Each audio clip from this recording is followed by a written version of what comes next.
Technical YouTube च्यानलमा हजुरहरूले स्वागत छ। आज चाहिँ हामी यो वासिङ मेसिन जोड्न लागेका छौँ। स्यामसङको वासिङ मेसिन चाहिँ है। अहिले चाहिँ यो पछाडिको नटहरू खोल्नुपर्छ।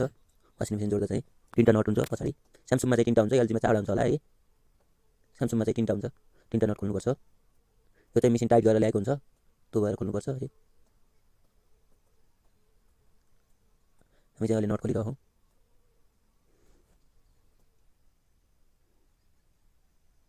हजुरलाई भिडियो मन परे लाइक सब्सक्राइब गरिदिनु चाहिँ नबिर्सिनु होला है। अब चाहिँ हामी यो कभर लाउन लागेका छौँ है। तल मुसाले खान्छ भनेर यस्तो लगाएर राखेको छ यो कम्पनीले चाहिँ है।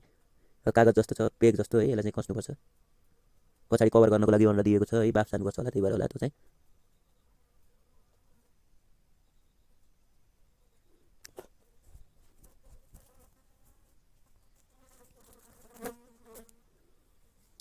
अब चाहिँ हामी एङ्गल ककमा पाइपको माथिको टाउको चाहिँ वासिङ मेसिनको टाउको चाहिँ फिट गर्दैछौँ है। पाइपको टाउको वासिङ मेसिनको पाइपको टाउको यो चाहिँ एङ्गल ककमा फिट गर्दैछौँ है। त्यसको लागि चाहिँ भित्रको त्यो नटमा लाग्ने स्प्रिङ चाहिँ वासर चाहिँ निकाल्नुपर्छ। ठ्याक्कै एङ्गल ककमा नि मिल्छ है। धारामा लाउँदा चाहिँ पर्दैन, धारामा नि मिल्छ, तर हामी चाहिँ एङ्गल ककमा फिट गर्छौँ, सजिलो हुन्छ। कहिले फुत्किन्न, प्रेसरको पानी भयो भने ठेक्छ। त्यसको लागि त्यसलाई मिलाएर लेभलमा टाइट गर्नुपर्छ है। बाङ्गो भयो भने चाहिँ काम गर्दैन, चुनी हुन्छ फेरि। त्यो भएको भएर राम्ररी मिलाएर टाइट गर्नुपर्छ। देख्न सक्नुहुन्छ। यस्तै गर्दै हजुरले नि मिलाएर कस्नु होला है। अनि त्यसलाई चाहिँ पुरै घुमाउनु होला।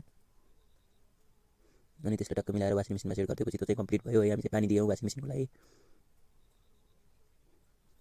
अनि हामी चाहिँ त्यो वायर मिलाउँदैछौँ है।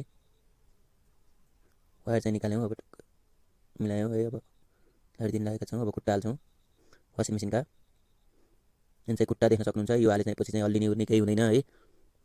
तपाईँहरूले पनि हाल्नु होला, सस्तै पर्छ यो चाहिँ। पहिले कुरा गर्नुभयो भने फ्रीमै पाइन्छ है। यो पनि नबिर्सिनु होला। भिडियो लामो हुने भएर मैले सर्ट काटेर बनाएको छु है। तपाईँहरूलाई छोटो हेर्न पनि सजिलो होस् भनेर।